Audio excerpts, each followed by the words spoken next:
Ya, ahora, aquí ¿qué falta? ¿Qué falta explicar? Esta parte, ojo, en realidad esta es una suma.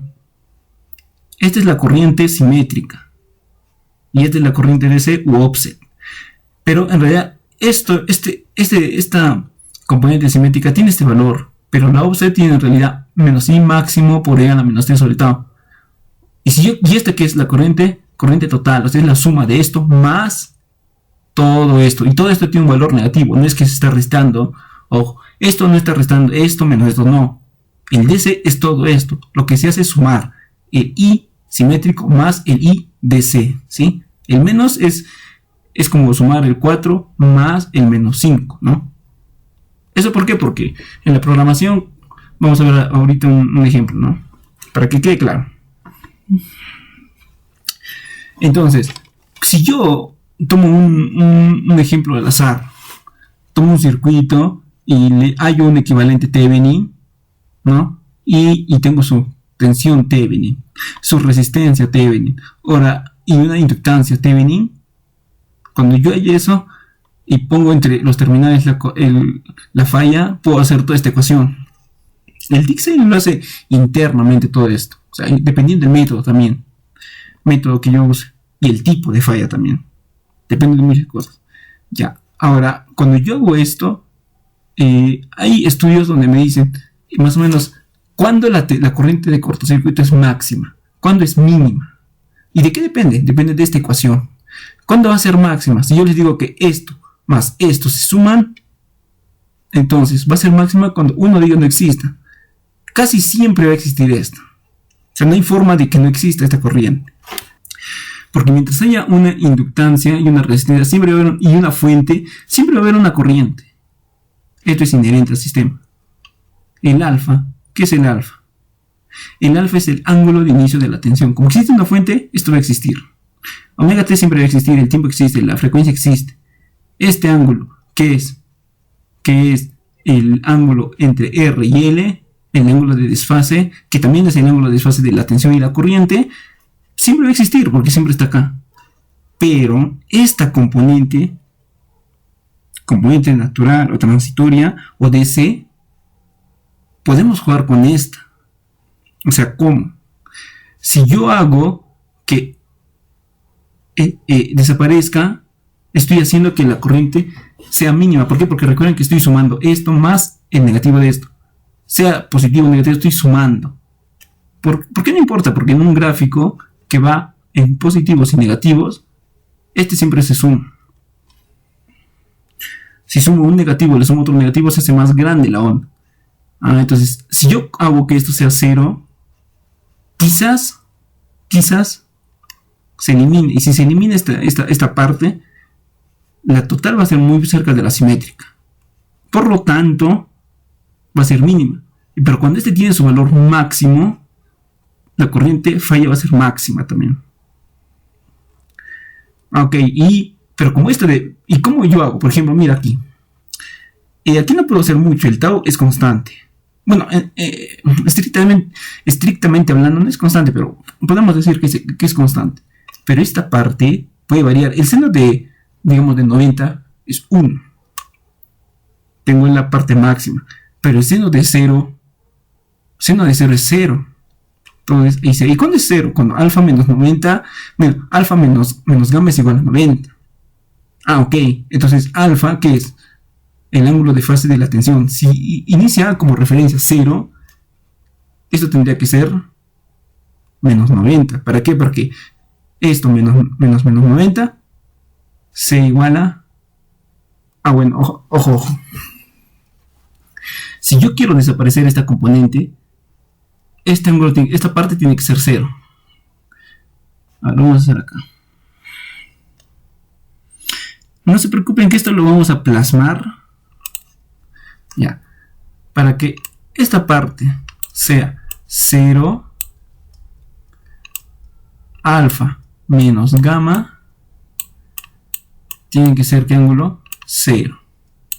Ok, si yo la tensión está como referencia, o sea, tiene un ángulo 0. Recuerden que este ángulo es el ángulo de la tensión de aquí. Y normalmente puede ser 0, ¿no? Se toma como, siempre hay una referencia. Ah, ok, entonces si A alfa es 0, ¿cuándo tiene que ser esto? Para que esto sea, para que esta corriente no exista, la DC y la corriente de cortocircuito sea mínima, ¿cuándo tiene que ser esto? Bueno, pues aproximadamente 0. Pero este ángulo es el ángulo entre R y L, lo cual es casi siempre 90 porque es inductivo. Casi siempre es 90. ¿Y cómo puedo hacerlo 0?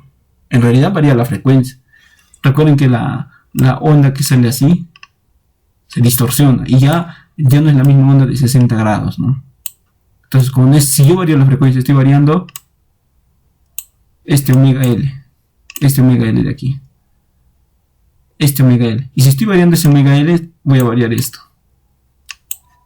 Igual la resistencia varía con la temperatura. Entonces, cabe la posibilidad de que esta, de una u otra forma, puede llegar a ser 0. Puede llegar a ser 0. O sea, que alfa, no necesariamente 0, ojo, estamos acá siendo extremistas.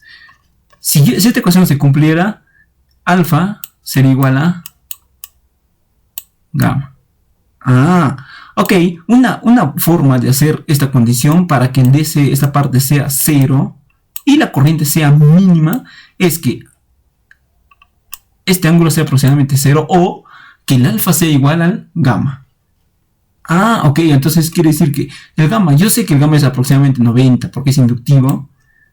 Entonces el alfa, cuando valga 90 grados, va a ser muy parecido a ese ángulo.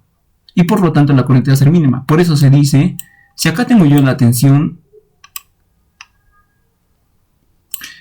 la forma senoidal de la tensión, aquí cuánto vale esto, hasta aquí 180, aquí aquí es 360 y aquí es 180 y aquí tenemos 90, o sea cuando la tensión es máxima.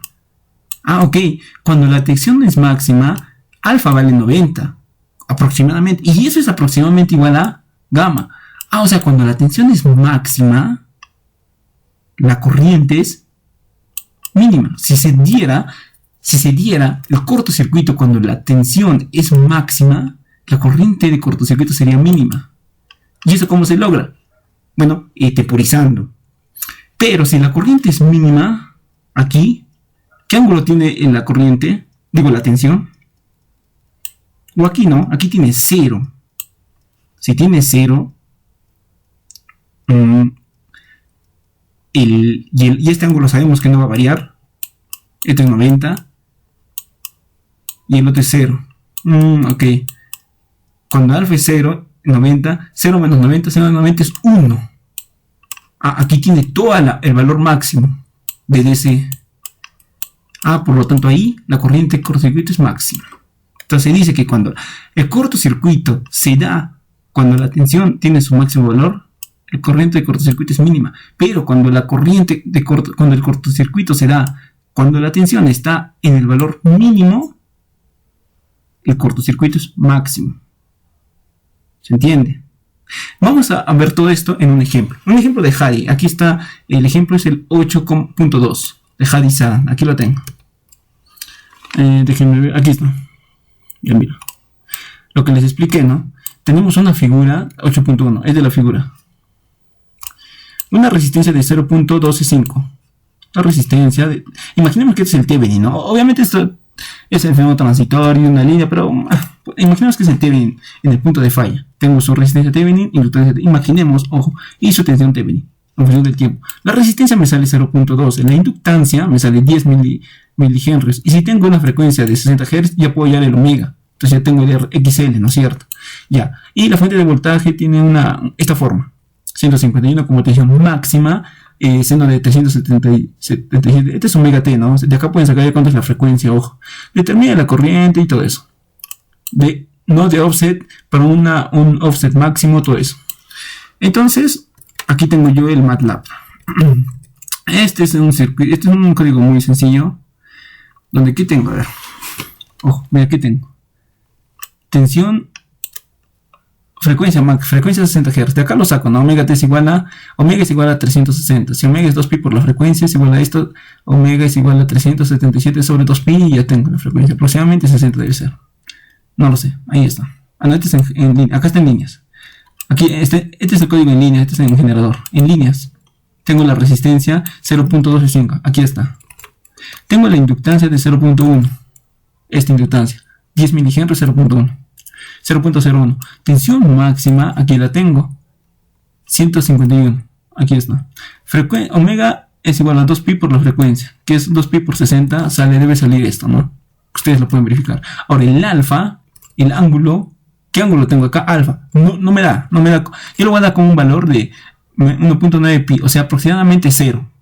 ¿Sí? O sea, este es 1.9 grados sexagesimales. O sea, un grado sexagesimal es cerca a 0 grados, ¿no? ¿Por qué pongo esto? Ahorita vamos a ver por qué.